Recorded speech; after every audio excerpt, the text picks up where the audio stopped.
पहले इस बीमारी के बारे में थोड़ा सा हमारे सुनने वाले देखने वालों को बताइएगा, इस बीमारी के बारे में, ये बीमारी है क्या और आपने इससे कैसे फाइट की।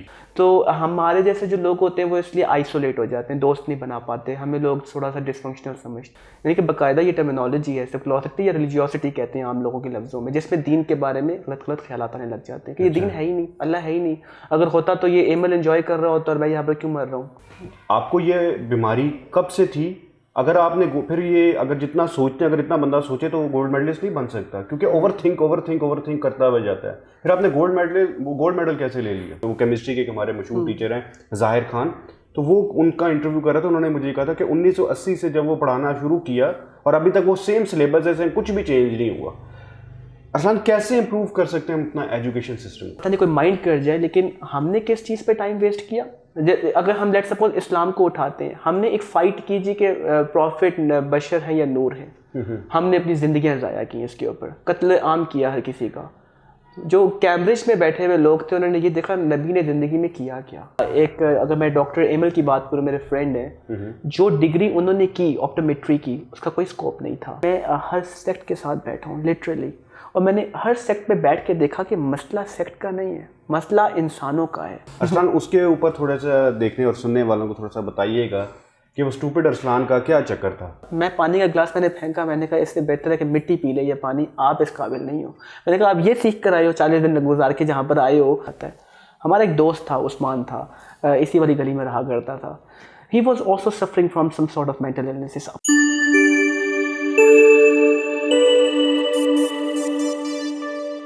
बिस्मिल्लाहिर्रहमानिर्रहीम। नाज़रीन, आप देख रहे हैं दी वॉइस ऑफ पब्लिक। मैं हूं आपका मेज़बान सैयद इर्तज़ा। आप लोगों को जिस तरह के पता होगा कि आजकल काफ़ी ज़्यादा पाकिस्तान के हालात हॉस्पिटल्स के हवाले से काफ़ी ज़्यादा ख़राब चल रहे हैं। अभी कुछ ज़्यादा ही ख़राब हो गए, पहले से भी ख़राब चल रहे हैं। एक इंसान जब बीमार होता है तो उसका इलाज के लिए जब वो डॉक्टर के पास जाता है तो उसको काफ़ी ज़्यादा मुश्किलात का सामना होता है। इवन कि उसके पास, डॉक्टर्स के पास उसका इलाज भी होता है। अब एक इंसान है, वो डॉक्टर के पास जा रहा है और उसके पास, डॉक्टर के पास उसका इसका इलाज नहीं है। हमारे पूरे पाकिस्तान के, अब दुनिया में उसके पास इलाज बहुत कम है। तो वो इंसान उस इलाज से कैसे लड़ता है, आज हम जानेंगे। मेरे साथ मौजूद हैं अरसलान, डॉक्टर अरसलान अख्तर अली। इन्होंने ना सिर्फ उस मर्ज़ से लड़ा, उस मर्ज़ के बारे में आपको मैं भी बताता हूँ। वो मर्ज़ क्या, बल्कि इन्हीं की ज़ुबानी, इन्हीं की कहानी, इन्हीं की ज़ुबानी से सुनेंगे कि वो मर्ज़ क्या था, इन्होंने उससे कैसे फ़ाइट की। अरसलान के बारे में थोड़ा सा बताता चलूँ। अरसलान जो है वो दुनिया में तकरीबन 1% लोग हैं, मुहिक्किन हैं, जिनको इसके एक्सपर्ट हैं, साइकोलॉजिकल एक्सपर्ट हैं। ये इनकी अपनी फर्म भी है साइकोलॉजिकल एक्सपर्ट के नाम से। ये मैट्रिक के गोल्ड मेडलिस्ट भी हैं। इसके अलावा 250 से ज़्यादा इन्होंने आर्टिकल्स इनके पब्लिश हो चुके हैं और 2 बुक ऐसी हैं जो कैम्ब्रिज यूनिवर्सिटी की प्रेस में पब्लिश हो चुकी हैं।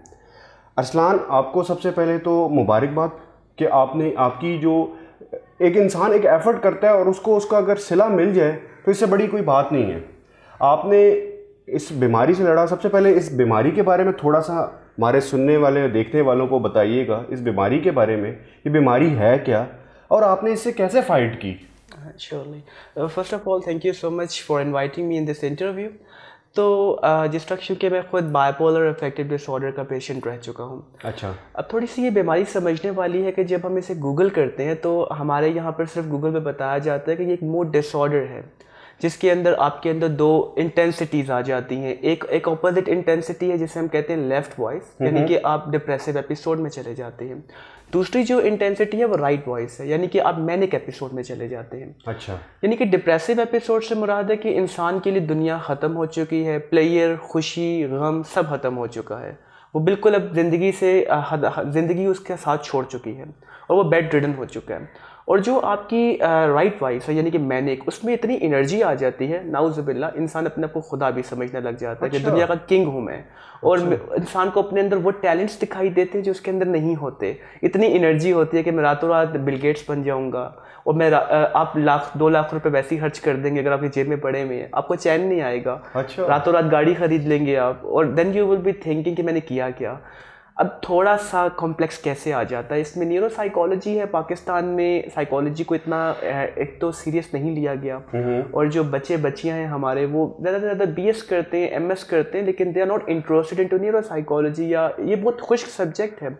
अगर आप इसे चूज़ कर रहे हैं तो MBBS की तरह इसमें भी आपको 18 से 20 घंटे देने पड़ेंगे। You need to be very updated, because देखिए इंसान का माहौल बदलता जा रहा है, तो तब्दीलियाँ आती जाएंगी, माइंड के अंदर भी आती जा रही हैं। अब इसकी न्यूरोसाइकोलॉजी क्या होती है कि आपका जो माइंड का जो हिप्पोकैम्पस है, सबसे पहले तो उसमें जो सेरोटोनिन का जो रिलीज है, अगर तो वो लो जा रहा है तो हम कहते हैं कि 5-DH2 डोपामिन भी लो जाएगा, जिसकी वजह से आपको डिप्रेसिव एपिसोड आएगी। नंबर 2, अगर आपका सेरोटोनिन जो है वो रीअब्जॉर्ब होने लग गया है, यानी कि जिसे हम कहते हैं कि बार बार अब्जॉर्ब हो रहा है और फिर वो रिलीज होता जा रहा है, और 5-DH2 ब्लॉक जा रहा है, डोपामाइन कॉरेस्पॉन्ड नहीं कर रहा बैलेंस के लेवल पे, तो फिर आपको मैनिक एपिसोड आ जाएगी, आपकी एनर्जी बहुत ज़्यादा हो जाएगी रीअब्जॉर्प्शन की वजह से। प्रॉब्लम कहाँ क्रिएट होती है? आप दिखने में हट्टे कट्टे होते हैं, ठीक है, दिखने में लोग कहते हैं बहुत अच्छे लग रहे हो, और लोग इसको वहम भी कहते हैं। अब आपका दिमाग ऑटोमेटिक हो जाता है। ऑटोमेटिक से मुराद है कि खुद ब खुद मनफी सोचें आने लग जाती हैं। अब ये हर इंसान की मुख्तलिफ हैं, कुछ लोगों को माजी की आने लग जाती है, मुझे इर्तज़ा ने फलां टाइम पे ये बोला था, अब उससे एक सोच होगी तो एक पूरा एटॉमिक चेन बन जाएगी, एक सर्कल बन जाएगा थॉट्स का। करते करते नर्सरी में अब्दुल्ला ने फलां चीज़ की, फलां ने ये किया, करते करते आप फ्यूचर में चले जाएंगे, फ्यूचर में ऐसा हो जाएगा, वैसा हो जाएगा, तो आप प्री ऑक्यूपाइड नेगेटिव थॉट्स में आ जाते हैं। यानी कि आपका हाथ हिल रहा है, अपनी मर्जी से हिल रहा है, लेकिन जो सोच है वो अपाहिज हो गई है। फिर इससे क्या होता है कि मनफी जज्बात का उजागर होना दिमाग के अंदर, उससे वाइट ग्रे मैटर जो है डिस्टर्ब हो जाता है ब्रेन का, जो कि इंसान के दिमाग को खुश्क होने से बचाता है, सादा लोगों के अल्फाज में। तो वो इंसान को उसकी इमोशंस और जो कॉर्टेक्स की लॉजिक होती है उसको बैलेंस्ड रखता है। अब इसमें क्या होता है कि वाइट ग्रे मैटर डिस्टर्ब हो गया, तो अब आपका जो बिहेवियर है वो अनकंट्रोल्ड है। जैसे अगर मुझे कोई बात बुरी लग गई है, तो मुझे वो बात आपकी बुरी नहीं लगी, मुझे मेरे माइंड ने परसीव ही नेगेटिव करवाया, तो मैं अपने आप को भी मारूंगा, मैं लोगों को भी नुकसान पहुंचाऊंगा, और मैं बहुत वायलेंट हो जाऊंगा। तो हमारे जैसे जो लोग होते हैं वो इसलिए आइसोलेट हो जाते हैं, दोस्त नहीं बना पाते, हमें लोग थोड़ा सा डिसफंक्शनल समझते हैं। तो अच्छा, ये तो आपने बताया, आपने इससे बात पूछूंगा कि आपने इससे रिकवर कैसे किया, वो मैं से बाद में सवाल पूछता हूँ। मुझे ये बताएं, मैंने जिस तरह शुरू में बताया, आपने मैट्रिक में माशाल्लाह इतने अच्छे नंबर में गोल्ड मेडलिस्ट हैं, आपको ये बीमारी कब से थी? अगर आपने फिर ये अगर जितना सोचते हैं, अगर इतना बंदा सोचे तो वो गोल्ड मेडलिस्ट नहीं बन सकता, क्योंकि ओवर थिंक करता हुआ जाता है। फिर आपने गोल्ड मेडल कैसे ले लिया? बहुत अच्छा सवाल है। ज़िंदगी का इंसान ना, हमारी एक लॉ ऑफ नेचर है कि स्टेज पे खड़ा हुआ इंसान हमेशा बहुत अच्छा लगता है। स्टेज के पीछे की मेहनत किसी को नहीं पता। 10 साल ज़िंदगी के ज़ाया किए, जवानी ज़ाया कर दी मैंने अपनी। अभी जवान लगता हूँ, अल्लाह ताला ने मौका दिया दोबारा जवानी एंजॉय करने का, इसलिए उम्र कॉरेस्पॉन्ड नहीं करती। जब मैट्रिक कंप्लीट हुआ तो फर्स्ट ईयर सेकंड ईयर में कंप्लीट फेलियर था मैं, सिर्फ मेरे 58% मार्क्स थे फर्स्ट ईयर सेकंड ईयर में। आई यूज्ड टू थिंक कि जब हम नेट कैफे से निकलते थे, हमारे एमल सामा जो जिनके मार्क्स हमसे कम होते थे, तो एक अजीब सा डिस्पेयर होता था। और फर्स्ट ईयर सेकंड ईयर में क्या पढ़ा कुछ पता ही नहीं है। मतलब कि हुआ कुछ इस तरीके से कि अब एक कॉलेज पे गए तो इन्विजिलेटर थे, उनको मैंने बताया, मैंने अपनी सारी रिपोर्ट्स दिखाई कि बाईपोलर का पेशेंट हूँ। मैंने कहा मैंने को अपना मैट्रिक का रिजल्ट बताया, मैंने कहा पास नहीं कर पाऊँगा, एहसान करे सिस्टम के अंदर रहना चाहता हूँ। तो उन्होंने एक बच्चे के पीछे बिठा दिया, उसने कहा बस इतना काम करवा दो कि पास हो जाए। तो पूरा साल इसी मेहनत मशक्क़त में लगे रहते थे, मतलब बाईपोलर से लड़ने में, और आखिर में आकर बस इस तरह मिलते तरले करके लोगों की, तो उस तरह इतना पेपर कर लिया करता था मैं कि मुझे वो पास हो जाता था। मतलब मेरे जैसा बंदा किसी की चीटिंग कर रहा था फर्स्ट ईयर सेकंड ईयर के अंदर। तो वो मुझे कुछ लिख भी दिया करते थे, कभी कभी पैनिक अटैक आ जाया करता था पेपर के अंदर 50-50 मिनट का। तो फिर वो इन्विजिलेटर समझते थे इस बात को, तो वो कुछ 3-4 सवाल लिखवा, वो किसी बच्चे से करवा के, कुछ इससे करवा दिया, कुछ इससे, तो पास करवा दिया मुझे। तो काफ़ी फेलियर रहा फिर 2 साल ना तो कोई पढ़ाई की, सब लोगों को यूनिवर्सिटी जाते हुए देख रहे हैं, कोई बहरिया जा रहा है, कोई इस्लामिक जा रहा है, कोई डॉक्टर बन रहा है, सावा जिस तरह था हमारा एक फ्रेंड, अभी डॉक्टर है भी वो। तो ऐसा लग रहा था कि life is now and up. I still remember कि पूरी रात जागना और कुछ भी नहीं करना, वायलेंट किस्म के सॉन्ग सुन रहे हैं, रॉक किस्म के, कभी जर्मनी के भी कोई रॉक बैंड थे, 9 इंच हील एक रॉक बैंड था, उसको सुन रहे हैं, वही जो वायलेंट किस्म की चीज़ें, कभी कुछ कर रहे हैं, कभी अपने आप को मार रहे हैं। सो nobody was being able to understand. I took admission in approximately 5 degrees before choosing psychology and a complete failure. I took, मेरी जो पहली डिग्री थी वो बहुत कम लोगों को पता है, वो सॉफ्टवेयर इंजीनियरिंग की थी। मैंने 2 साल के बाद फैसला किया I would come back to life. Software engineering में जब एडमिशन लिया तो पहले सेमेस्टर का रिजल्ट आया, फाइनल तो सब में फेल, तो इवन तो पाकिस्तान स्टडीज़ भी नहीं पास कर सका। So that was the case. दूसरा जो हुआ, मैंने कहा हो सकता है सॉफ्टवेयर इंजीनियरिंग बहुत टफ है, कंप्यूटर साइंस कर लेते हैं, तो कंप्यूटर साइंस में आया, सारे सब्जेक्ट्स में फेल, तो आई वॉज थिंकिंग कि like what is happening to me. Third subject मैंने चूज़ किया बेसिकली सोशोलॉजी, मुझे लगा कंपैरेटिवली ईजी है, फेल्ड हो गया मैं। फोर्थ पे मैं वापस आया मैथमेटिक्स की तरफ, क्योंकि मुझे ना थोड़ा अर्निंग भी सोचनी थी कि मैंने अपना कमाना भी तो है। तो फोर्थ में भी मैं फेल हो गया। बिल्कुल। Should we take rest? No no. तो फोर्थ में जब मैं बीएस मैथमेटिक्स में आया, किसी ने मुझे बताया कि आप टीचर बन जाना, मैथ्स की अच्छी पढ़ाई है, मतलब ये ऐसा सब्जेक्ट है जो कभी मरेगा नहीं। तो आई कम्प्लीटली फेल्ड, मतलब आम सब्जेक्ट्स में भी फेल हो रहा था। सही है। देन द फिफ्थ डिग्री जो मेरी थी, यू वुडंट बिलीव इट कि सिंपल बीए, तो उसमें भी फेल हो गया, पंजाब यूनिवर्सिटी से फेल हो गया। अच्छा। So it was a complete failure, complete mess, खुद को नुकसान पहुंचा रहा था।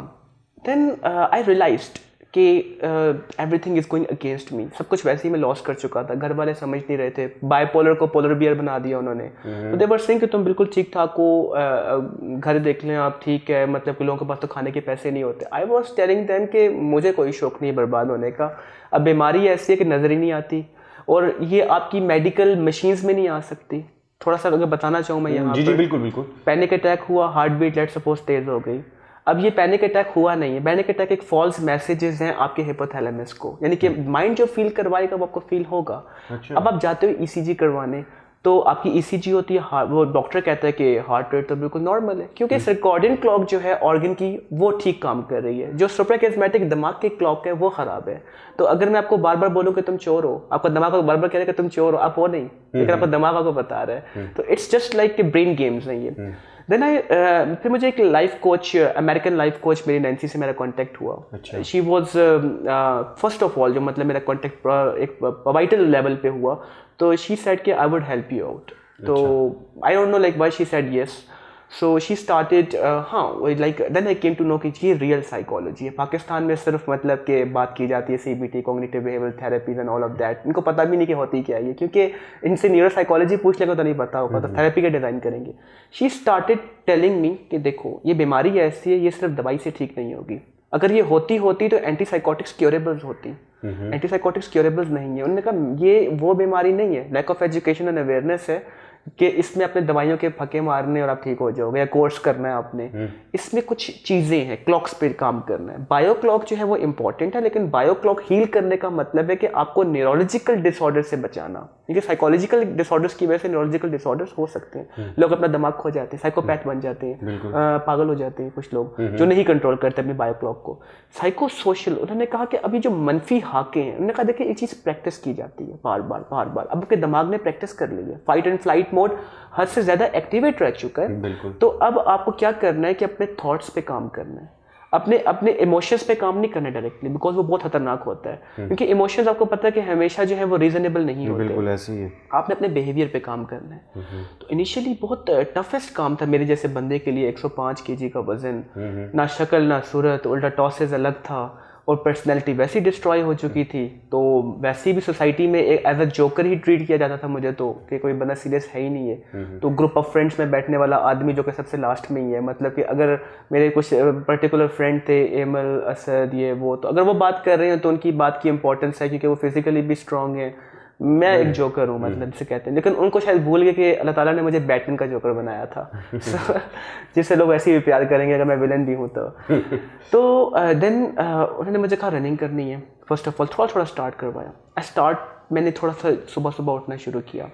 फिर उन्होंने कहा थोड़ी स्पिरिचुअल हीलिंग को आहिस्ता आहिस्ता ऐड करेंगे। अब हालत ये हो चुकी थी कि अल्लाह ताला के बारे में भी गलत ख्याल आने लग गए थे। अच्छा। ये तो बहुत दूर की बात हो गई थी, रिलीजन का फलां सही है फलां गलत है। मुझे इस्लाम का ही लगने लग गया था कि रिलीजन नहीं सही। इसको हम कहते हैं सेकुलरिटी, यानी कि बाकायदा ये टर्मिनोलॉजी है, सेकुलरिटी या रिलीजियोसिटी कहते हैं आम लोगों के लफ्ज़ों में, जिसमें दीन के बारे में गलत ख्यालात आने लग जाते हैं कि ये दीन है ही नहीं, अल्लाह है ही नहीं। अगर होता तो ये एमल एंजॉय कर रहा होता और मैं यहाँ पर क्यों मर रहा हूँ। You getting this point? क्या हम अच्छा फलां बंदा इधर बैठा हुआ है और मैं तो यहाँ पर मतलब अंधेरों में डूबा हुआ हूँ, तो ये बीमारी मुझे क्यों दी अल्लाह ताला ने? मैंने तो ये भी नहीं किया, मैंने तो वो भी नहीं किया। इंसान इस तरीके से करने लग जाता है। तो मैं छोड़ूंगा नहीं, जैसे मैं कब्र में आऊँगा या कभी मेरा अगर इंटरेक्शन हुआ अगर आपके साथ, नाउज़ुबिल्लाह, आप इस तरह की बातें भी करते हो तो कैसे हिसाब लोगे मेरा? मैं खुल के बताना चाहता हूँ, क्योंकि मेरे क्लाइंट्स मुझे खुल के नहीं बताते। तो फिर वो जब उनको पता चलता है कि हाँ ये बंदा खुद इन चीज़ों से गुजर चुका है, फिर वो ओपन अप होना शुरू होते हैं। इसमें कोई आप ये नहीं कह सकते कि आप मुर्तद हो गए या दीन से बाहर चले गए, आपका दिमाग एक चीज़ करवा रहा है। Then with the passage of time I started waking up. उठता था मैं प्रॉपर फजर के टाइम पे मैं उठ रहा हूँ, एंड देन मैं रनिंग के लिए जा रहा हूँ। अब देखिए मेहनत बहुत है। अब वो जो रनिंग है ना, वो आम आदमी के मुकाबले में 100% ज़्यादा मेहनत करके करनी है, और वो भी 105 केजी के आदमी ने। तो पहला जब चक्कर लगाया तो थोड़ा सा आगे गया ना तो गिर गया। तो ग्राउंड पे गिरा हुआ, ये जो मल्टीपर्पज़ ग्राउंड है इसमें गिरा हुआ, उल्टियाँ लगी हुई है, पैनिक अटैक हुआ हुआ है। तो 3-4 आंटियाँ भागते में, उन्होंने कहा मुंडा तज गया, पंजाबी में कहती है कि आज तो मुंडा गया। तो मैंने कहा मुझे पैनिक अटैक हुआ हुआ है, मुझे एंड्रॉल चाहिए। मुझे एंड्रॉल बीटा ब्लॉकर होती है जो कि पैनिक अटैक से रोकती, लेकिन खानी नहीं चाहिए, वैसे बहुत खतरनाक भी है वो, आपके सर्कैडियन रिदम को परमानेंटली डैमेज भी कर सकती है, बहुत कम लोग बताते नहीं है। खैर आई स्टूड राइट देयर, मैंने फिर रनिंग शुरू की। तो आंटी कहती मुंडा पागल भी हो गया है तो ये भी पीछे से मुझे आवाज़ आई।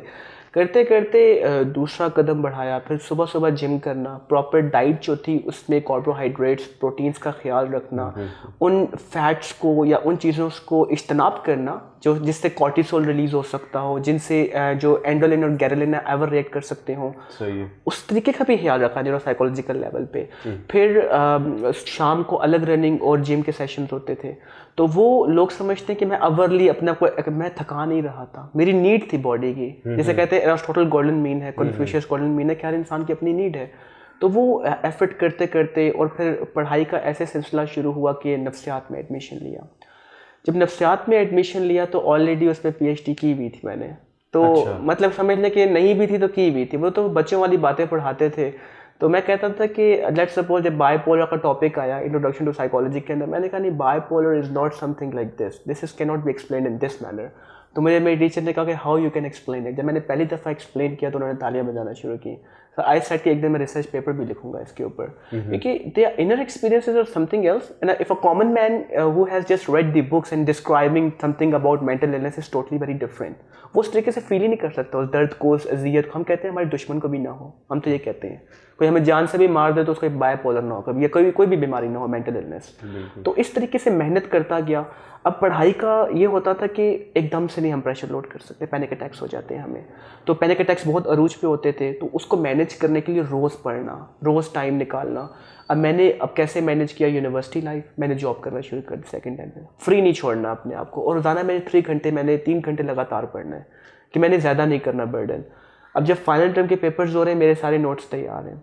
अब कहीं दफ़ा ऐसा भी हुआ कि जब डिग्रीज आगे बढ़ने लग गई तो मैंने जब एक दफ़ा एक स्कूल है, शायद पता नहीं वहाँ जाकर अपने इंटरव्यू लिया ना लिया हो, ये इस साइड पे G12 की साइड पे क्वार्टर पे एक स्कूल है, जाके मैं एक लेक्चर डिलीवर कर रहा था। तो एक मुझे बड़ा बुरा लगा कि एक प्रिंसिपल ने कहा कि आप तो बड़े ही नफ्सियाती हैं। मैं बता क्या रहा था कि एक दफ़ा क्या हुआ कि हमारा थ्योरीज़ का पेपर था, वह बड़ा मुश्किल होता है साइकोलॉजी के अंदर, क्योंकि साइकोलॉजी के अंदर थ्योरीज़ ही थ्योरीज़ हैं, because they can be no law psychology के अंदर, बिकॉज मैं आपको डिफाइन नहीं कर सकता लॉ के अंदर, जो आपके साथ है वो मेरे साथ नहीं हो सकता। तो मैं ये कह रहा था कि एक दफ़ा क्या हुआ, दिसंबर में हमारे फाइनल टर्म्स चल रहे थे, थ्योरीज़ का पेपर था, बहुत टफ थ्योरीज़ थी, मतलब समझ लें कि 380 थ्योरीज़ थी वो, और ये थ्योरीज़ ऑब्वियसली एमएस की थी, तो ये बच्चों वाली नहीं होती, डेफिनेशन वाली। तो रात के 11 बज के 12 बज के 1 बज के मुझसे कुछ हो ही नहीं रहा। मैं एक करता हूँ तो दूसरी भूल जाता हूँ, दूसरी की तरफ जाता हूँ, तीसरी मुझे समझ नहीं आती, मिक्सअप किए जा रहा हूँ।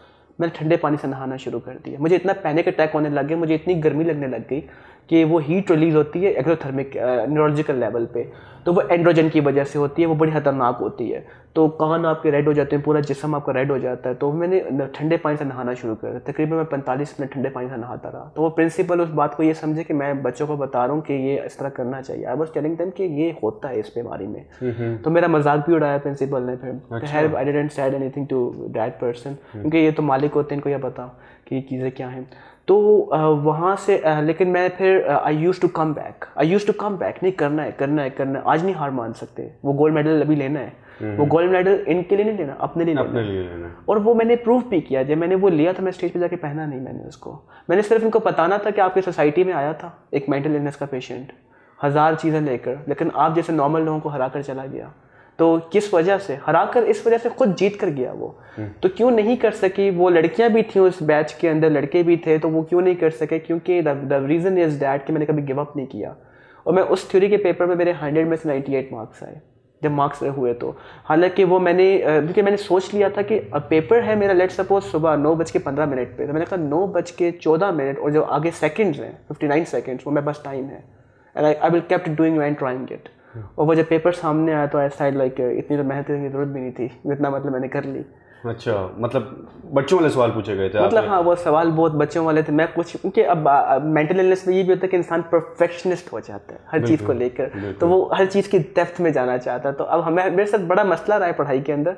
कभी कभी तो मेरी वाइफ भी परेशान हो जाती है सीरियसली, वो भी क्लिनिकल साइकोलॉजिस्ट हैं, माशाल्लाह। तो वो परेशान हो जाती है बिकॉज अगर मुझे एक टॉपिक मिल गया ना अगर, तो फिर वो टॉपिक में A to Z और Z से A, फिर मैं कहता हूँ मुझे कुछ भी नहीं पता, मैंने ज़िंदगी सारी ज़ाया कर दी अपनी। और बहुत मतलब कि इंसान का दिमाग एंडलेस पॉसिबिलिटीज़ की तरफ जाता है। अच्छा अरसलान, थोड़ा सा एजुकेशन सिस्टम के ऊपर भी काफ़ी मैं वीडियोस बनाता हूँ और मैं प्रमोट करना चाहता हूँ अपना एजुकेशन सिस्टम।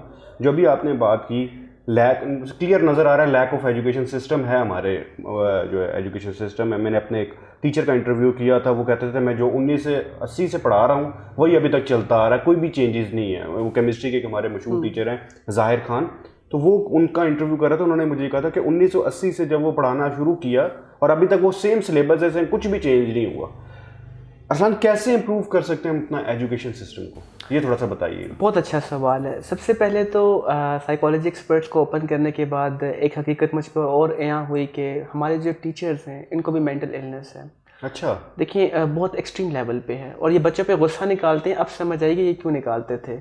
तो मेरे पास तो बहुत हाई लेवल के प्रोफेसर्स भी आए और अच्छी यूनिवर्सिटीज़ के भी और स्कूल कॉलेजेस के मैथ्स पढ़ाने वाले, इंग्लिश पढ़ाने वाले, जो दिखने में बिल्कुल ठीक है, लेकिन दे स्टार्टेड टेलिंग कि हम बच्चों के साथ इस तरह कर जाते हैं तो हमें पता नहीं चलता। एजुकेशन सिस्टम को जब आपने चेंज करना है, सबसे पहले तो आपको साइकोलॉजी इंट्रोड्यूस करनी होगी ग्रास रूट लेवल से। एक क्लिनिकल साइकोलॉजिस्ट होना चाहिए जो टीचर्स की हर मंथ के बाद आपकी ना होनी चाहिए वैल्यूएशन साइकोलॉजी की। अच्छा। कि टीचर्स का अपना जो मेंटल लेवल है वो क्या है। दूसरा ये है कि जो पढ़ाने वाले हैं, आप अगर देखें बाहर के मुल्कों में लोग कहते हैं मैं क्यों इतना ज़्यादा तरजीह देता हूँ, because they have done that. वो देखिए, मैं एक छोटी सी बात करता हूँ, पता नहीं कोई माइंड कर जाए, लेकिन हमने किस चीज़ पे टाइम वेस्ट किया। अगर हम लेट सपोज इस्लाम को उठाते हैं, हमने एक फ़ाइट की जी कि प्रॉफिट बशर है या नूर है, हमने अपनी ज़िंदगियाँ ज़ाया की इसके ऊपर, कत्ल आम किया हर किसी का। जो कैम्ब्रिज में बैठे हुए लोग थे उन्होंने ये देखा नबी ने ज़िंदगी में किया क्या, वो उसको फॉलो करते रहे और हम यहाँ पर इस चीज़ की महफिल लगा के बिल्कुल, बैठे ये रहे। बात ठीक है आपकी। आप समझते हैं इस बात को? बिल्कुल ऐसे ही है। तो हमने इसलिए लाइफ में हार्मोनी क्या क्रिएट करनी थी। तो हमारे जो टीचर्स हैं उनकी हर महीने के बाद एवल्यूएशन हो। अब जब तक देखें आपको पैसा नहीं मिलेगा ना, तो टीचर आपका क्या फैसिलिटेट करेगा। मैं हूँ, मुझे 50,000 की सैलरी अगर आज आप देते हैं और मैं 5th क्लास को पढ़ाने वाला हूँ, मैं उन बच्चों को क्या देखूंगा। मेरे घर के बिजली के बिल, मेरा पानी का बिल, अगर औरत हूँ तो मेरे हस्बैंड की लड़ाई हो रही है, पता नहीं मेरी लड़ाई करके आया हूँ, क्योंकि मैं वेलबींग ही नहीं है मेरी माइंड के अंदर, हज़ार चीज़ें लेकर निकल रहा हूँ। इसलिए फॉरेन कंट्री में लाइसेंस है, आप टीचर हो, you are licence, state is responsible for your basic needs and state has given you some responsibility in the form of the children, train them. बाकी आपको कोई मसला है हस्बैंड को वाइफ से, स्टेट को कॉल करें, state free of cost provide करेगा बेस्ट आपको सारे सोल्यूशंस। घर नहीं है, आपको स्टेट दे देगा। इसलिए टीचर लाइसेंस्ड है और बहुत कम लोग टीचर बनते हैं वहाँ पर। कोर्स की अगर वैल्यूएशन की जाए तो पाकिस्तान, इंडिया, बांग्लादेश, इंडिया अब ग्रूम कर रहा है। इंडिया को मैं निकालना चाहूँगा इस लिस्ट से बिकॉज मैंने इनकी रिसर्चेस पढ़ ली हैं। बांग्लादेश, श्रीलंका, पाकिस्तान और थर्ड वर्ल्ड कंट्रीज़ आज भी OA लेवल्स को पता नहीं क्या समझते हैं। अब कैम्ब्रिज OA लेवल्स किसको सेल आउट कर रहा है? सिर्फ इन कंट्रीज, थर्ड वर्ल्ड कंट्रीज़ को। अब उन लोगों ने इंटरेक्टिव एजुकेशन सिस्टम्स को इंट्रोड्यूस कर दिया है। यानी कि आप एक बच्चा जो है, आपने देखा होगा कि आजकल के बच्चा अगर रो रहा है तो उसको वीडियो दिखाओ तो बड़ी जल्दी चुप कर जाता है।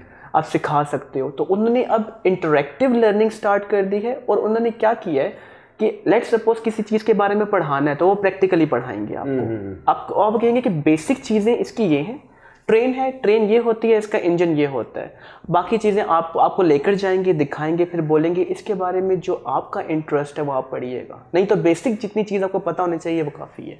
यहाँ पर अगर आप मैट्रिक की किताब खोल लें, first year, second year, seriously इतना आउटडेटेड सिलेबस है और इतना प्रेशर है कि द प्रेशर इज़ डैट कि मैट्रिक में इतने मार्क्स आने चाहिए, ज़िंदगी आसान होगी, सेकेंड ईयर में इतने मार्क्स। आप बच्चे के अंदर 3 इडियट्स वाली बात करना चाहूँगा, काबिलियत पैदा करवाएं। लोग कहते थे साइकोलॉजी में स्कोप नहीं है, आज आपके सामने बैठा हूँ, स्कोप क्रिएट हो जाएगा। तो जब आपके अंदर टैलेंट होता है, आपके अंदर एक एक्सेप्शनलिज्म आ जाता है ना, तो आप उस फील्ड का स्कोप बना लेते हो। अगर मैं डॉक्टर एमल की बात करूँ, मेरे फ्रेंड हैं, जो डिग्री उन्होंने की ऑप्टोमेट्री की, उसका कोई स्कोप नहीं था। और he was the first person, वो मैं किसी आम आदमी की, मैं तो एक आम आदमी की बात कर रहा हूँ, हमारे साथ खेलने कूदने वाले बिल्कुल बच्चे ऐसा की, वो पहला बंदा है जिसने इस फील्ड की बॉडी बनाई, गवर्नमेंट बॉडी बनाई, और वो वाहिद बंदा है जो कि पहली दफ़ा KPSC के थ्रू डॉक्टर बना इस फील्ड के अंदर। तो क्रिएट कर लिया अगले बंदे ने, लेकिन दिन रात मेहनत करके, उनके पैशन था उसका आंखों के बारे में। मेरी आंखें नहीं ठीक थी, लेकिन चले कोई बात नहीं। नहीं, इंशाल्लाह अल्लाह करेगा। तो सिलेबस भी अपडेट होना चाहिए, इसको इंटरेक्टिव भी बनाना चाहिए, प्लस मैं ये बात कहता हूँ कि इन पोजीशन की गेम से निकलें। ज़माना EQ के लेवल पे जा रहा है, इमोशनल क्वेश्चन किसका स्ट्रांग होगा। बैक बेंचर फर्स्ट बेंचर से गेम बहुत आगे जा चुकी है। यानी कि अगर एक फर्स्ट पोजीशन वाला है उसको आप स्टेज पे खड़ा करते हो, गुड, अच्छी बात है। उसमें जो लास्ट पोजीशन वाला फेलियर है उसको भी स्टेज पे खड़ा करके बताएं कि he is also the winner as well. वो अपनी लीग का विनर है, ये अपनी लीग का विनर है। क्यों? क्योंकि ये गिव अप नहीं कर रहा। बिल्कुल ऐसे। जो गिव अप नहीं कर रहा वो कभी ना कभी तो टॉपर बन ही जाएगा। अब 5वीं जमात तक तो हमने भी कोई सब्जेक्ट पास नहीं किया आज तक, मैथ्स क्या उर्दू भी नहीं पास किया, तो गोल्ड मेडलिस्ट बन गए बाद में, एक दफ़ा नहीं 3 दफ़ा बन गए। तो ये चीज़ होती है कि and then make the education system more appropriate और इंडस्ट्री ओरिएंटेड बनाया जाए इसको, ताकि जॉब्स मिले लोगों को। हमारा मसला पता है क्या, यूनिवर्सिटी देखें, बात लंबी हो जाएगी, डिग्रीज बहुत महंगी महंगी हैं, लेकिन जो पढ़ाने वाले हैं उनका इंडस्ट्री के साथ कनेक्शन ही नहीं है, कोर्स का इंडस्ट्री के साथ कनेक्शन ही नहीं है। आप 4 साल की डिग्री करते हो, you went to your job sector, आपको पता चलता है कि ये बातें सीखने वाली थी, तो वहाँ जाके सीखने से बेहतर है पहले सिखाई जाए ना। बिल्कुल ऐसे ही। तो ये GPA CGPA ख़त्म हो जाना चाहिए। बिल्कुल। बहुत शुक्रिया, आपने मतलब एजुकेशन सिस्टम के ऊपर बात की और एक अच्छा पॉइंट ऑफ व्यू शेयर किया। अरसलान, आपने रिलीजन की बात की। एक सोशल मीडिया के ऊपर मैं अपने नाज़रीन को बताऊंगा, स्टूपिड अरसलान के नाम से भी एक हैशटैग चला था। अरसलान, उसके ऊपर थोड़ा सा देखने और सुनने वालों को थोड़ा सा बताइएगा कि वो स्टूपिड अरसलान का क्या चक्कर था। हाँ, एक्चुअली वो मेरी ही गलती थी, मैं थोड़ा सा यंग था। तो हुआ कुछ इस तरीके से था कि मैंने एक रिसर्च कर दी, तो रिसर्च थी उसके अंदर, और मेरा साइकोलॉजी फॉर एवर मेरा प्रोजेक्ट था, नया fight to flight, sorry psychology forever मेरा प्रोजेक्ट था पहला। तो मैंने नया सीखा था, तो मुझे ये था कि मैं लोगों की मोटिवेशनल स्टोरीज़ को करूँगा, इस पर रिसर्चेस करूँगा और ख़ुद फाइंड करके उन पर पूरा बनाऊँगा। तो लाहौर के अंदर एक लाहौरी लेजेंड होते हैं, मतलब बड़े मशहूर थे फ़नी एड्स बनाने के लिहाज से, तो उनकी स्टोरी मैंने बनाई। मतलब मुझे ऐसा लगता था कि लोग उनका मजाक उड़ाते हैं, तो मैंने उनसे डन किया कि मैंने कहा मैं आपकी एक ऐसी स्टोरी बनाऊंगा, मतलब कि यू हैव मतलब कि लोग आपका मजाक उड़ाते हैं and then people will start thinking positive about you. He agreed, वो स्टोरी मैंने लिखी और लोगों ने उनको इज्जत देना शुरू कर दी बहुत ज़्यादा, कि आज के बाद हम इसका मजाक नहीं उड़ाएंगे।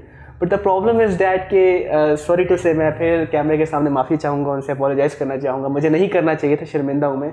मैंने उनको शाही मोहल्ला में पैदा करवा दिया लाहौर के। तो I am so sorry. Initially he shared the story and he was so much happy. वो मुझे मैसेजेस करे कि आपने तो मेरा मतलब रातों रात, आप तो बहुत बेहतरीन राइटर बन सकते हैं, आपने रातों रात मेरा इमेज चेंज कर दिया है।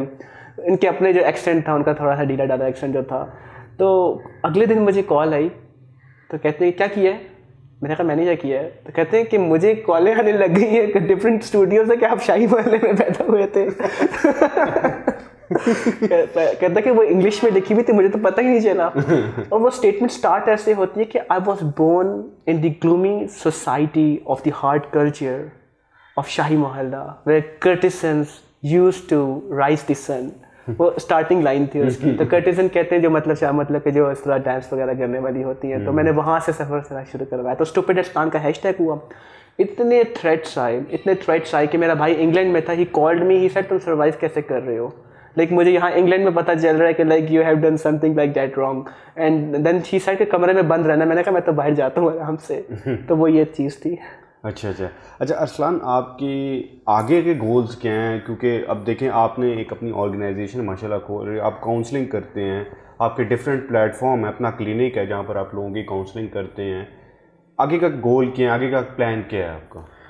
प्लान मेरा प्रीटी सिंपल है कि जिस बीमारी ने मुझे मारा मैं किसी और को इससे ना मरने दूँ।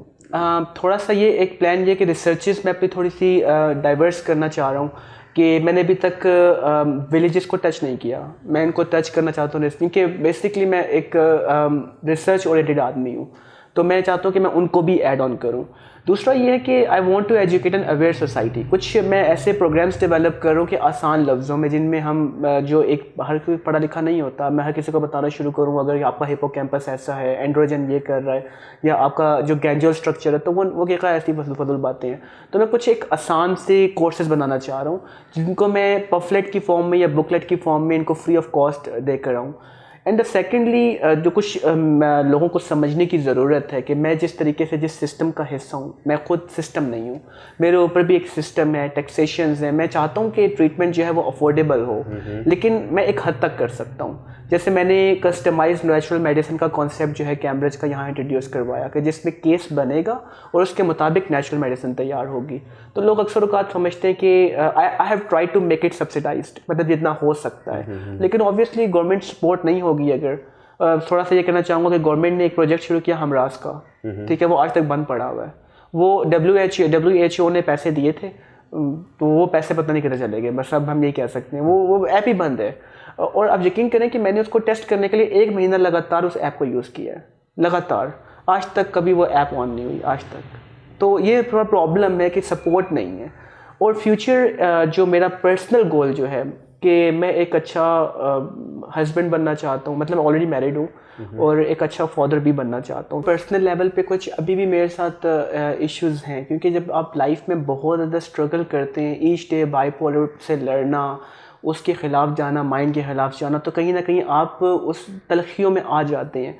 तो मैं थोड़ा चाहता हूँ कि दोबारा से एक सॉफ्ट इंसान बनूँ, क्योंकि लोगों को मुझसे बहुत गिले शिकवे हैं, मतलब उसकी लिस्ट बहुत लंबी है। लेकिन मैंने वो क्यों किया, लोग मैं जस्टिफाई तो नहीं कर सकता, क्योंकि देखिए अल्लाह के सिवा तो इंसान तो नहीं समझेगा नहीं इस बात को। तो लोग तो जज ही करते हैं कि अरसलान ऐसा, अरसलान वैसा। लेकिन अरसलान ने जो ज़िंदगी गुजारी है, सीरियसली अगर आप एक दिन गुजारेंगे तो आप कहेंगे कि ठीक है, गुर्बत अच्छी है, या आप कहेंगे झुग्गी अच्छी है, और ये तो बहुत ही गंदी बीमारी है, बहुत ही बुरी बीमारी है, ख़तरनाक। तो मैं चाहता हूँ कि मैं अपनी पर्सनल लाइफ को भी अच्छा करूँ, अपनी वाइफ के लिए, अपने आने वाले बच्चे के लिए, कि उसको एक दूसरा अरसलान अख्तर अली वैसे सफ़र ना करे जिस तरह मैंने किया है। बहुत अच्छी बात है। आखिर में हमारे इस प्लेटफॉर्म से, इस मीडिया से, अगर आप कोई मैसेज देना चाहें, जो एजुकेशन सिस्टम के हवाले से आपने बहुत अच्छे मैसेज दिए, अगर कोई ओवरऑल कोई साइकोलॉजिकल के हवाले से कोई मैसेज देना चाहें तो आप हमारे इस वो द वॉइस ऑफ पब्लिक के प्लेटफॉर्म से दे सकते हैं। श्योरली। मैं यहाँ पर मैक्रो लेवल की बात करूँगा। मैंने नोट किया कि बीमारी इतनी टफ़ नहीं होती जितना माशरा बना रहा है इसको टफ़। मैं एक चीज़ बताता हूँ कि मेरे साथ इश्यूज़ हैं। लेट्स सपोज कि हमें पता है कि हमने ना एक स्टीरियोटाइपिंग की हुई, जेंडर की स्टीरियोटाइपिंग की हुई है। मर्द ऐसा होना चाहिए और औरत ऐसी होनी चाहिए। अब मैं था, लेट्स सपोज मुझे टॉसिस भी था, लोगों ने मेरा मजाक उड़ाया, मेरी फिज़िक का मजाक उड़ाया। मैं मोटा था, अगर मेरी फिज़िक इतनी बुरी लग रही थी तो आप कहते हैं कि यार इसको अपनी सेहत के लिए ठीक करना चाहिए आपको, लेकिन वो मजाक उड़ाते हैं हम लोग। और मैं कहना चाहता हूँ कि जब आप अपने बच्चों को ट्रेन करें, किसी का मजाक ना उड़ाओ, अपने बच्चों को ट्रेन करें। मतलब हम भी बच्चे रहे हैं तो हम एक दूसरे का मजाक उड़ाते रहे, लेकिन क्या पता वो बच्चा आगे जाके आपके बच्चे के बारे में सोच रहा हो कि फलां बंदे ने, मेरे दोस्त ने मेरा मजाक उड़ाया था। नंबर 3 इज़ डैट कि हम ना मर्द के बारे में ऐसा होता है कि मर्द सॉफ्ट स्पोकन नहीं होना चाहिए, बड़ा हार्ड होना चाहिए। हम खुद ख़राब करते हैं मर्द को। मैं थोड़ा सा यहाँ पर इसलिए आवाज़ उठाना चाहता हूँ कि मैं अपनी बात करूँ तो मैट्रिक तक एक सॉफ्ट स्पोकन मम्मी डैडी बच्चा था मैं। अच्छा, अगर हम बाहर जाएंगे तो लोग कहेंगे जी ये तो मम्मी डैडी है, तो क्या हो गया मम्मी डैडी है तो ठीक है, उसकी ज़िंदगी है। जिस दिन वो आपके पास, आपके दर पे आएगा, उस दिन मजाक उड़ा लीजिएगा। जब तक आपके दर पे नहीं आता तब तक एक्सेप्ट करें उसको। आंखों का मसला है, कभी वेट का मसला बना देंगे, कभी अगर लड़ता नहीं है तो ये तो एक हाथ की मार है। क्या आपने उसको ब्रूस ली नहीं करना, क्या वो नहीं बनना चाहता वो, यानी कि फिर उसके बाद ये रोता है। अब हम जब रोते थे तो हमारी अम्मी ने हमें बोला कि जी रोना नहीं चाहिए, मर्द तो रोता नहीं है, मर्द तो रोता ही नहीं है, तुम तो मतलब हो ही मतलब कुछ और। तो फिर जब मैं अम्मी पे चीखा था, अम्मी को ही बुरा लगने लग गया कि अब मर्द बन गया ना बंदा। तो जब तक वो बच्चा था, बच्चा रहने देते मम्मी डैडी। तो सोसाइटी ने मिलकर मुझे जितना ख़राब किया ना, उतना मुझे मेरी बीमारी ने नहीं किया। यानी कि एक तो आप एक बीमारी से लड़ रहे हो, आपकी अपने अंदर इनसिक्योरिटीज़ हैं। देखिए आपके अंदर कुछ, मेरी अब आंखें अगर टॉसिस है तो मेरे अंदर इनसिक्योरिटीज़ होंगी, वो तो मैं अब मैच्योर हो गया हूँ ना, उस वक्त तो मैं इतना मैच्योर नहीं होऊंगा। तो सोसाइटी आपको और टॉन्ट्रम्स देगी, फिर आपको जज करेगी। एज अ सोसाइटी डोंट जज एनीवन। मैं कहता हूँ कि इवन जो शराब पी रहा है, क्या पता वो सबसे बड़ा मोमिन बनने वाला है। मैं एक गाड़ी पे एक बड़े प्रोफेसर के साथ था, तो वो शराब पीता था। He said you know what one thing I never did, मैंने कभी खाना काबा की तरफ मुंह करके स्पिट नहीं किया, थूका नहीं है। यानी कि इतनी इज्जत उसके दिल में भी थी। इसका मतलब है कि हो सकता है कि वो शराब छोड़े और मोमिन बन जाए, बहुत बड़ा। तो जो अच्छा नास्तिक है वो अच्छा आस्तिक है। हमने लेट सपोज थोड़ी सी बात है, आप जिम करने जाते हो, अगर आपने ग्लव्स पहने हुए मम्मी डैडी बच्चे हैं, अब क्या कर रहे हैं मतलब सोसाइटी के साथ, लोगों को एक्सेप्ट करें the way they are. If you want to improve them, don't abuse them, don't make fun of them, don't जज देम। उनको बताएं ना कि आप मोटे हो, तो यार ये इसमें ना क्या हो सकता है कि फ़ैट में आपको हार्ट अटैक हो सकता है, आपको डायबिटीज़ हो सकती है, आपको जो भी मतलब मसले मसाइल जो हैं आप इसको ठीक कर लो। लेकिन हमारा क्या है कि हम हिट करते हैं बंदे को और हम उसकी वैल्यूज़ को उससे छीनना चाहते हैं, तो वो बंदा जो है वो भागने लग जाता है। हमारा एक दोस्त था, उस्मान था, इसी वाली गली में रहा करता था। He was also suffering from some sort of mental illnesses. अब तो समझ आती है लोगों को, हम लोगों के साथ रहे तो साइकोलॉजी पढ़ने का ये फ़ायदा हो गया कि अब समझ आने लगे कि लोगों के बिहेवियर्स को जस्टिफाई करने लग गए। ही यूज्ड टू से कि हर वक्त लड़े लड़ाने की बातें करना, या हर वक्त जी एक हाथ की मारो आप, या फिर आप वो ये समझना कि मतलब आई एम पावरफुल, और रोने का मजाक उड़ाना। तो ये क्या था? ये था कि ही नीड्स हेल्प। वो हेल्प किसने देनी थी? सोसाइटी ने। अगर वो सोसाइटी उसको हेल्प देती तो वो अरसलान को बेइज्जत ना करता इन बातों की वजह से, और अगर मुझे ना करता तो एक चेन ना बनती, मैं आगे लोगों को ना करता। बिल्कुल। तो मैं ये कहना चाहता हूँ कि चाहे आप मर्द हो चाहे आप औरत हो, जो आपकी वैल्यूज़ हैं, जो आपका हक है, प्लीज़ उनको लेने दें, वो फ्रीडम उनको एंजॉय करने दें। हाँ, अगर आपको लगे कि सोसाइटी को डिसफंक्शनल किया जा रहा है या वो उसके लिए नुकसानदेह है, तो उसको बेइज्जत ना करें, उसको अच्छे तरीके से समझाएं। एंड स्पेसिफिकली मेंटल इलनेस में लोगों को जज ना करें। और अगर आप किसी और को देख रहे हैं फलां बंदा बहुत बिगड़ गया है, नहीं बिगड़ा, हो सकता है कोई मसला हो। मैं आपको एक बात बताता हूँ कि एक रिपोर्ट आई हार्वर्ड यूनिवर्सिटी की 2022 के अंदर, रेपिस्ट की। देखिए यहाँ पर तो क्रिमिनोलॉजिस्ट भी नहीं है, उन्होंने रेपिस्ट के ऊपर एक पूरी रिसर्च की। उन्होंने कहा देखना चाह रहे थे कि क्यों बढ़ते जा रहे हैं। पता चला ये वो लोग थे जिन्होंने अपनी माँ को एक्स्ट्रा मैरिटल अफेयर्स के अंदर देखा था, या अपनी क्लोज रिलेशनशिप्स को एक्स्ट्रा मैरिटल अफेयर्स में देखा था, या वो खुद सेक्सुअल अब्यूज़ का शिकार रहे थे। फिर उन्होंने कहा कि इनमें से कितने लोग जो है शर्मिंदा है। पता चला 100 में से 94.67% लोग शर्मिंदा थे अपने एक्ट को लेकर। आप समझ रहे हैं? यहाँ नहीं मौका दिया जाता, यहाँ वो कहते हैं कि बंदा अंदर और बंदा गायब। सिंपल सी जो बात है, like you are perfect and everybody else is wrong. Secondly, जो मुझे बहुत बुरा लगता है, आई एम सॉरी मैसेज लंबा अगर हो जाए तो, नो प्रॉब्लम, मुझे लगता है हमने दीन को बहुत मिसयूज़ किया है, हमने रिलीजन को बहुत मिसयूज़। ये रिलीजन बहुत प्यारी चीज़ है। देखिए, आप एक इंसान है, मैं एक इंसान हूँ, हम एक खिड़की से बाहर देखते हैं, मैंने आसमान देखा, आपने सूरज देखा, दोनों ही हकीकतें हैं। तो इसमें इख्तलाफ क्या करना, लड़ना क्या कि मैंने आसमान देखा तो तुम भी आसमान देखो। अगर किसी ने इस्लाम को पढ़ा, किसी ने एक जाविये से पढ़ा, किसी ने दूसरे जाविये से पढ़ा, तो आपको चाहिए कि आप हर जाविये से वैल्यू ड्राइव करें इस्लाम के अंदर, बैठें और जहाँ से सीखें। मैं अपने एक चीज़ बताता हूँ कि मैं हर सेक्ट के साथ बैठा हूँ लिटरली, और मैंने हर सेक्ट पे बैठ के देखा कि मसला सेक्ट का नहीं है, मसला इंसानों का है। क्योंकि सिखाया जाता है कि लड़ना है, फलां टारगेट बनाया है ना कि फलां सेक्ट से लड़ना है। मैं देखता हूँ कि वैल्यू क्या ड्राइव कर सकते हो आप, अच्छी बात क्या सीख सकते हो। क्योंकि देखिए, वो भी गलत नहीं है, आपको बताया गया है कि वो गलत है फलां बंदा। तो मैं हर किसी के साथ बैठा और यकीन करें कि मुझे जो अच्छी अच्छी चीज़ें मिली मैंने सारी अडॉप्ट की। मैंने बैठ के खाना भी खाया, मैंने नहीं कभी सोचा कि ये है ये नहीं है। मैं क्रिश्चियंस के चर्च में गया, मतलब कि यहाँ तक कि मैंने स्पेशल परमिशन ली चर्च में जाने की, बीइंग अ मुस्लिम। मतलब मैंने शयान अलेक्जेंडर, मतलब मेरा दोस्त था, उसके through I just try to find it out the problem कहाँ रिलाई करता है। तो religious harmony is very important as compare to चीज़ों पर लड़ने के बजाय जो दीन सिखा रहा है उसको सीखें आप। हमारे तो जो अनफॉर्चुनेटली जो मौलवी हैं उनके पारे ज़्यादा जल्दी हाई हो जाते हैं, टेम्परामेंट ज़्यादा जल्दी हाई हो जाते हैं। तो उन्होंने क्या किसी को पेशेंस सिखाना है? अगर आप 4 बातें नहीं सुन सकते किसी के दूसरे पॉइंट ऑफ व्यू की, तो आप क्या मतलब पेशेंस सिखाएंगे किसी को? आई एम सॉरी टू से। तो ये चीज़ है कि पेशेंस लेकर आए और उस रिलीजन की जो एसेंस है, जो बता रहे हैं उसको सीखें। एंड इवन तो मैं एक चीज़ कहता हूँ, पढ़ी लिखी सोसाइटी क्या होती है, आप लेट सपोज अपना रिलीजन प्रैक्टिस कर रहे हैं, मुझे नहीं सूट करता, तो मैं क्यों आपको अब्यूज़ करूं? क्यों मैं आपसे आपका राइट छीनूं, मतलब कि आपका रिलीजन प्रैक्टिस करने का, और क्यों मैं आपकी वैल्यूज़ को हिट करूं? अगर मैं हिट करूंगा तो आप मुझे हिट बैक करेंगे। आप समझ रहे हैं? इससे वायलेंस क्रिएट होता है। तो मुझे अगर आपके साथ बैठता हूँ, कुछ अच्छा मिलता है मिले, नहीं मिलता तो इट्स ऑल राइट, आप रिस्पेक्ट तो करो ना अगले बंदे की। तो मैं एक चीज़ यहाँ पर सॉरी चीज़ मुझे याद आ गई, आप कट भी कर सकते हैं, लंबा हुआ। एक बंदा एक तबलीग से आया, मैं बिल्कुल रियल वाक़या बता रहा हूँ, ठीक है। पढ़ता था हमारे साथ, मैंने पानी का गिलास उसको दिया, कहता कि आप इस सेक्ट के हो, इस सेक्ट के हो। मैंने कहा इस सेक्ट का, इस सेक्ट में इस सेक्ट के हो, इस सेक्ट के हो। मैंने कहा इसमें इस, अच्छा इस सेक्ट के, इस सेक्ट के, इस सेक्ट में हो, इस सेक्ट में हो। मैंने कहा, मैं पानी का गिलास मैंने फेंका, मैंने कहा इससे बेहतर है कि मिट्टी पी ले ये पानी, आप इस काबिल नहीं हो। मैंने कहा आप ये सीख कर आए हो, 40 दिन गुजार के जहाँ पर आए हो, तो वहाँ आपको ये सिखा रहे थे मौलवी साहिबान कि आपने आकर, मैंने कहा बेइज्जती कर रहे हो आप यहाँ पर मेरे घर के सामने खड़े हो के, पानी है। मैंने कहा प्यासा है, मरने वाले को क्या पता कि किसने पिलाया, यहूदी ने पिलाया, क्रिश्चियन ने पिलाया या किसने पिलाया। आप समझ रहे हो इस बात को? तो ये चीज़ें ख़त्म होनी चाहिए। मेरा ख्याल है हमारा जो दीन है वो सिंपल है, लेकिन लोगों ने उसकी काफ़ी ज़्यादा उसको ऐसे बना दिया है, मुश्किल बना दिया, मेरा सिंपल वर्ड में, कि उसको बहुत ज़्यादा मुश्किल बना दिया है। तो अरसलान आपका बहुत शुक्रिया, आपने हमें वक्त दिया।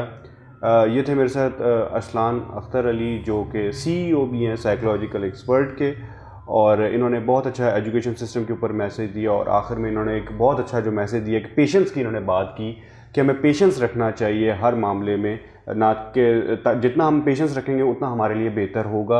उम्मीद करता हूँ आज का प्रोग्राम पसंद आया होगा। मिलते हैं इंशाल्लाह नेक्स्ट प्रोग्राम में। देखते रहिए channel the voice of public. तब तक के लिए मुझे दीजिएगा इजाज़त। अल्लाह हाफ़िज़।